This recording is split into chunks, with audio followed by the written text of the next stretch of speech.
ఎన్నికలకు ముందుగాల చెప్పినట్లే సీఎం చంద్రబాబు సారు పింఛన్లు వంచే కార్యాన్ని బరాబర్ 1 తారీఖు నాడే చేస్తున్నాడోలా.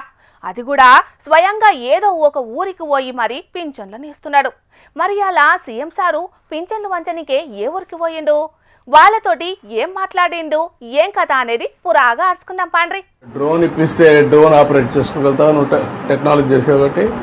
ఆ అబ్బాయికి డ్రోన్ చేసి అగ్రికల్చర్లో అతన్ని పెట్టండి.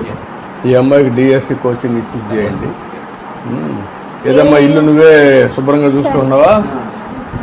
బాగానే పెట్టుకున్నావు మా ఇల్లు, సంతోషం. క్లీన్గా పెట్టుకున్నావు, బాగుంది.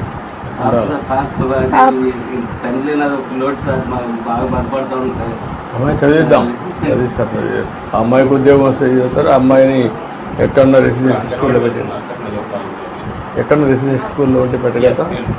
ఇప్పుడు అంగన్వాడీ అయినా గురుకులు పెట్టేస్తామ్మా, గురుకుల పాఠశాలలో పెడదాం, అక్కడ చదువుకుంటుంది. ఏదైనా నాకు ఒక ప్రభుత్వ ఉద్యోగం ఏదో జాబ్ అని ఇప్పించుకునే చూడండి సార్. దానివల్ల నా పాపని చూసుకొని బతకదామని సార్. వర్కౌట్ చేస్తారమ్మా, నీకు టీచర్స్ ఉద్యోగాలు వస్తాయి కాబట్టి నువ్వు ఇప్పటి నుంచే మెంటరింగ్ చేసి కొంచెం చదివించాను. నువ్వు కలెక్టర్ వచ్చినాడు. కూటమి సర్కారు అధికారంలోకి వచ్చినాక సీఎం చంద్రబాబు సారు పింఛన్లు వంచే కార్యానికి స్వయంగా పోవుడే కాదు, ఇగో గిట్లా వాళ్ళ తక్లీఫ్లు ఏమున్నాయనేది కూడా అరుచుకుని వాళ్ళకు ఏం చేస్తే ఫాయిదా అవుతుంది అనేది అక్కడికక్కడే కలెక్టర్ తోని అధికారులతో మాట్లాడి సర్కారు తరఫున ఏదో ఒక సాయం అందించే ఉపాయం చేస్తున్నాడు. అట్లా ఎంత మందికి పింఛన్లు ఇస్తే అంత మందితో మాట్లాడి వాళ్ళకు అన్ని తీర్ల సాయం చేస్తున్నాడు. పొట్టి శ్రీరాములు నెల్లూరు జిల్లా ఆత్మకూరులో ఇలా పింఛన్లు వంచిన సీఎం చంద్రబాబు సారు ఈ సిట్టి తల్లిని ఏం చదువుతున్నావు చెప్పు అనగానే ఎట్లా చెప్తున్నదో ఇనుండ్రి. నమస్కారం చెప్పమ్మా. చెప్పు. నమస్కారం.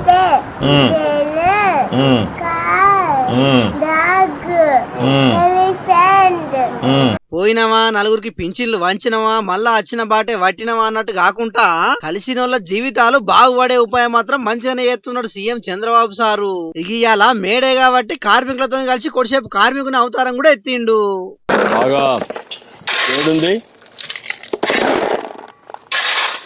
ఈ ఎండలో కూడా పని చేస్తారా? బాగా వేడింది కదా. అక్కడ పనిచేస్తున్న కార్మికులతో మాట్లాడి వాళ్ళు ఎట్లా పని చేస్తున్నారు, వాళ్ళ కష్టాలు ఏందనేది మొత్తం అరుచుకున్నాడు. అటెంక కార్మికులతో గిట్లా మాట్లాడిండు. పునాదుల దగ్గర నుంచి, కాలమ్స్ దగ్గర నుంచి, ఫుట్టింగ్స్ దగ్గర నుంచి, మళ్ళీ కాలమ్స్ దగ్గర నుంచి రాడ్ బెండింగ్ ఎట్ట చేస్తున్నారు, కాంక్రీట్ ఎట్టేస్తున్నారు, కష్టాలన్నీ చూశాను. ఈరోజు ముఖ్యంగా మేడే ఉత్సవాలు జరుపుకునే ఈ సందర్భంలో భవన నిర్మాణ కార్మికుల దగ్గరికి వచ్చి ఇవన్నీ చూడడం చాలా సంతోషంగా ఉంది. అదే సమయంలో మీ కష్టాలు కూడా అర్థం చేసుకున్నాను. మీ కష్టాలన్నీ పరిష్కారం చేసే విధంగా ప్రభుత్వం ఏమేం చేయాలో చేద్దాం.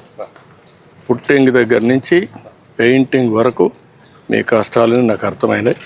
అవన్నీ సానుకూలంగా ఆలోచించి ఏ విధంగా పరిష్కారం చేయాలో చేస్తాను. నిర్మాణ రంగ కార్మికుల కష్టాలు ఎట్లుంటాయి అనేది మొత్తం అరుచుకున్న చంద్రబాబు సారు వాళ్ళ కష్టాల తీర్వనికి ఏం చేయాలనే దాని మీద అధికారులతో మాట్లాడి నిర్ణయం తీసుకుంటారని మాట ఇచ్చిండు. అటెంక అక్కడికించి పోయి నారాయణపేటలో ఏర్పాటు చేసిన 11 ఎంఎస్ఎంఈ పార్కులను సీఎం చంద్రబాబు సారు పరద గుంజి షాల్ చేసిండు. ఈ పారిశ్రామిక పార్కులతోని ఉపాధి పెరుగుతుంది, దాంతో సంపద కూడా పెరుగుతుందని చెప్పుకొచ్చిండు. చూడాలి మరి రాబోయే రోజుల్లో సంపద పెంచడానికి సీఎం చంద్రబాబు సారు ఇంకెన్ని కొత్త కొత్త ఈకమాతులు పడతాడో ఏం కథనో.